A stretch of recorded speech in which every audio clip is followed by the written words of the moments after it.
distinguished guests who have joined us today at the monastery, as well as those who are joining us online.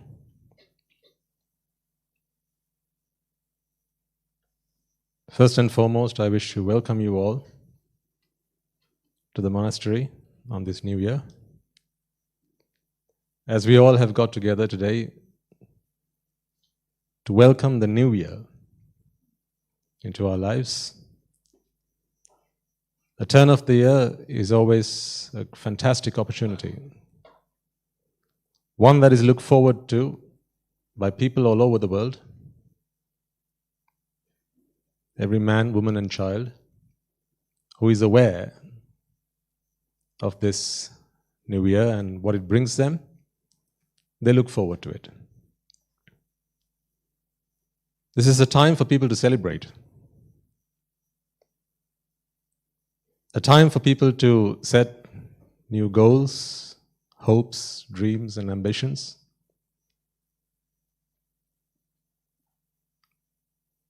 But sometimes they don't know what it is for. It is what everyone does, so it seems like what everyone else ought to be doing.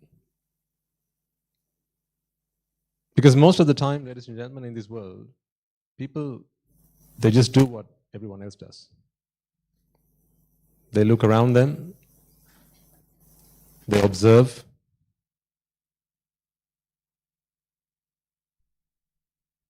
they look at what their friends do, they look at what their parents do, look at what their teachers do,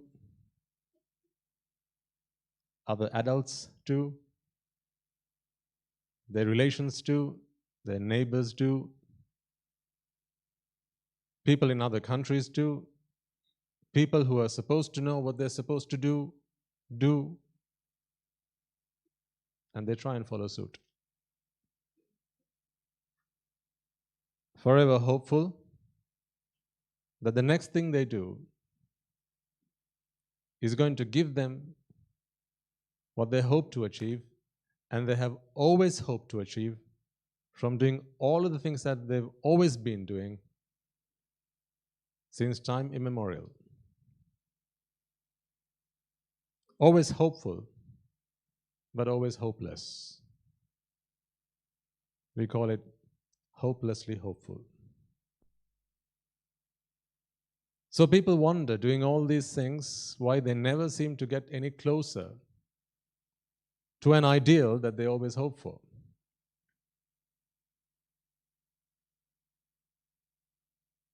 If only people were to stop and take a moment to contemplate on what it is exactly that they're in pursuit of, on what it is exactly they're going after, it would make a little bit more sense,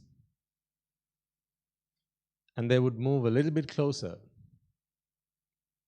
to something substantial, something useful, something meaningful in their lives.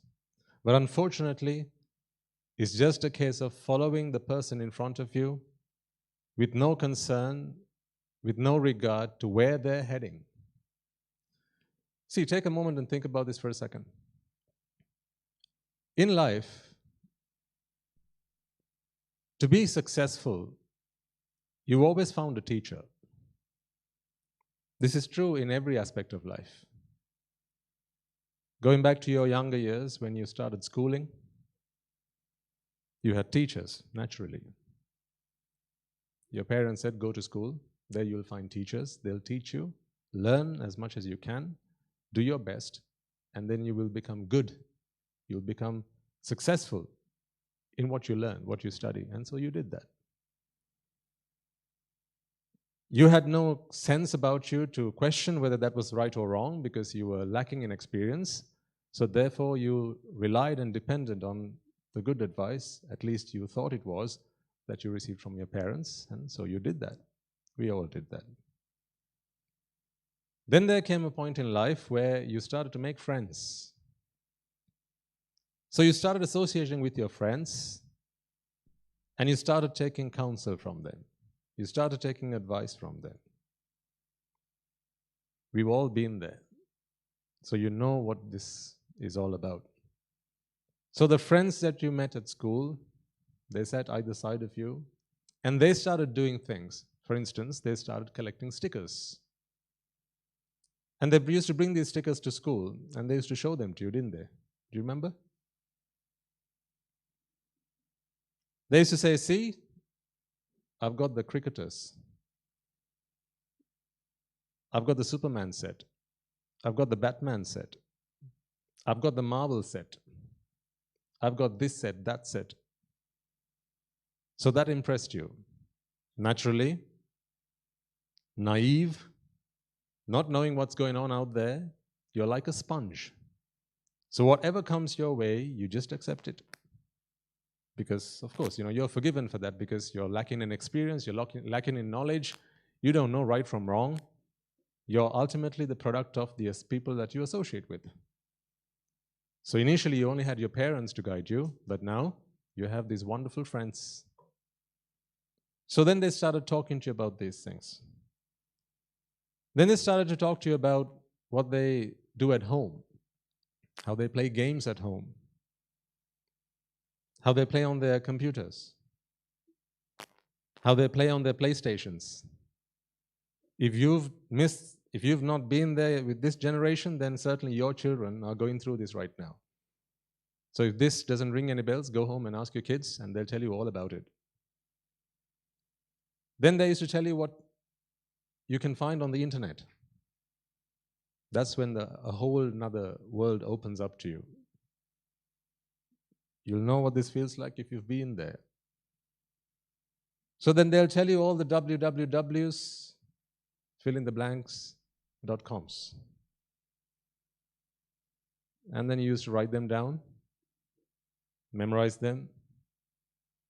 These days you just tweet it, WhatsApp it, Facebook it, send a text, and then you just click on the link.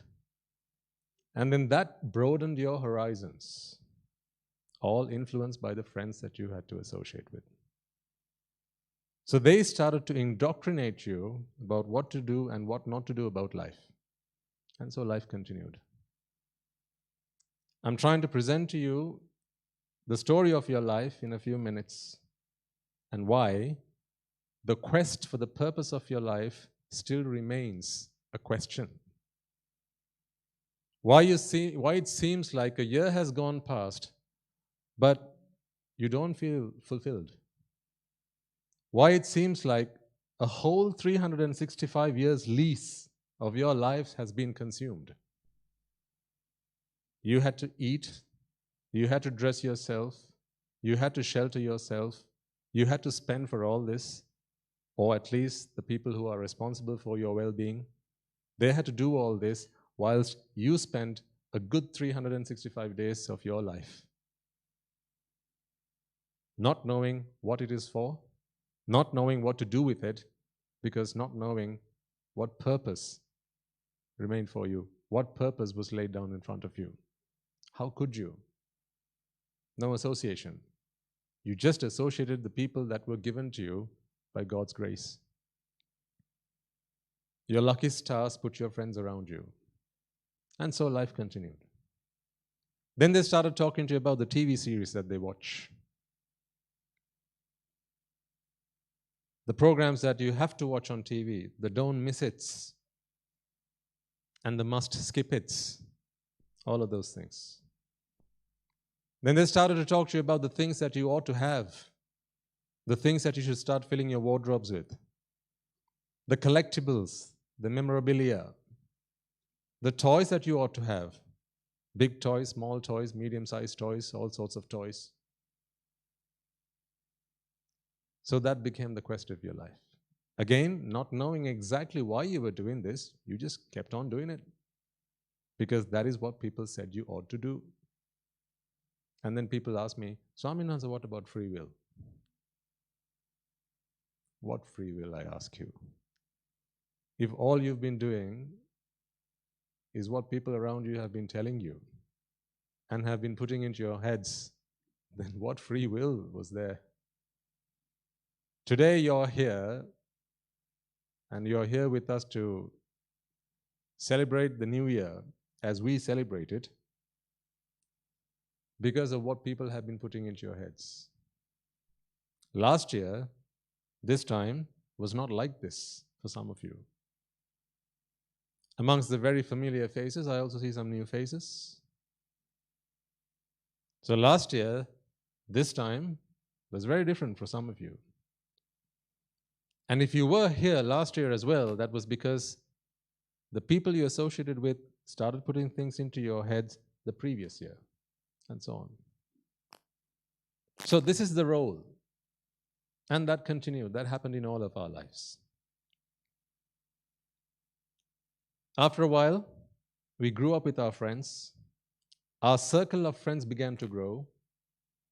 Then soon we started to change from class to class. So you went from first grade to second grade and you picked up a new bunch of friends.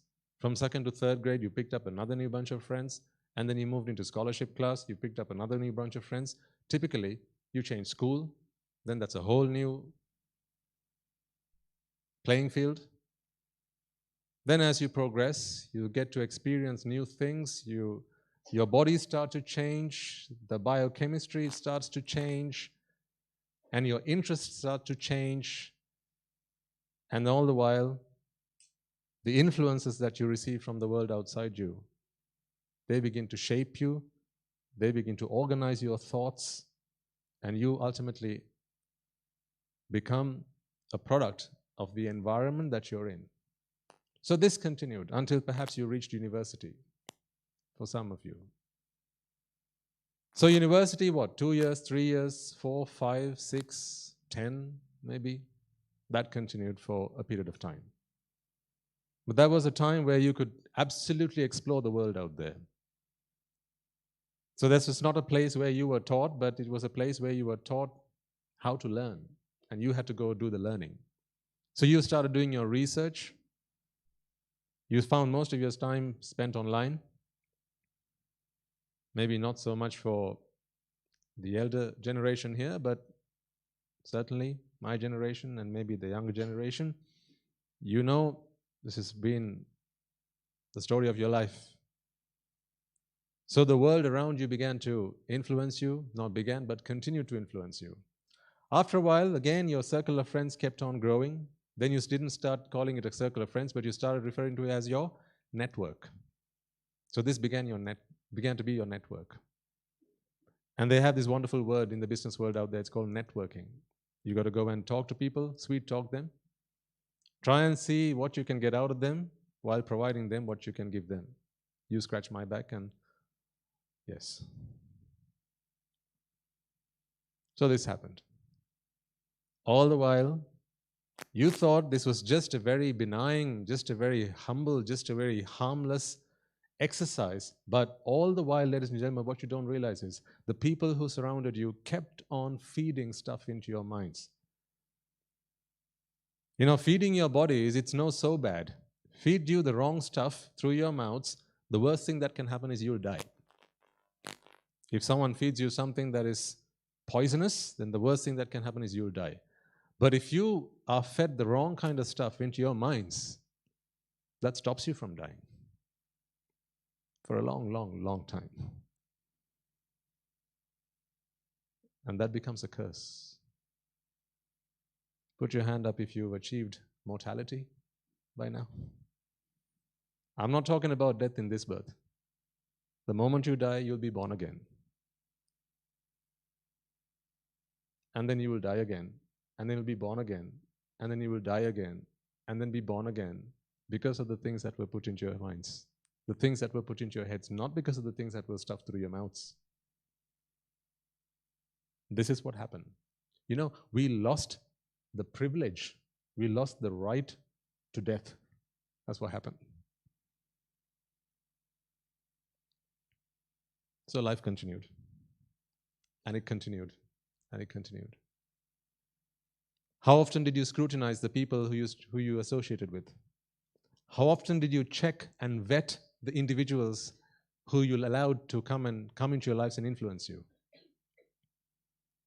Ultimately, wherever you are today, whatever your state of mind is today, whatever your state of mood, your attitudes, Your state of happiness is today. This is all determined by the people that you spent the last years of your life or throughout your lives.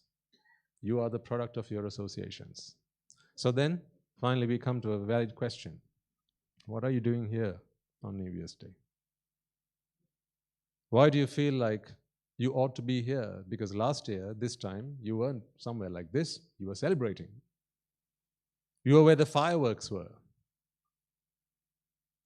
I was thinking about this as New Year dawned. Last year, I remember there were fireworks going around. You could hear the fireworks. But this year, it's very quiet. Didn't you recognize that? And then I began to wonder why that was. Then I realized, now, people who live around here are all here. So all of the houses that surround the monastery, they're all empty right now. So there's no one out there to throw the fireworks, to light the fireworks. No one out there to light the crackers. Everyone's here. This has become a village of Suduministu. And all the Suduministu are here dressed in Sudu. So no more fireworks, no more crackers. The environment has silenced. It has become tranquil. It has become serene, because that represents the state of mind of the people that live in and around this monastery. All of this because of the associations that you have today. That's it, nothing more. I want to leave you with this message. Wherever you might be today, whether you're here, somewhere else in another part of the world, remember this message as you step into the new year and as you unfold the remainder of the 364 days that lay ahead of you, today being the first. You are the product of your associations. Nothing more, nothing less.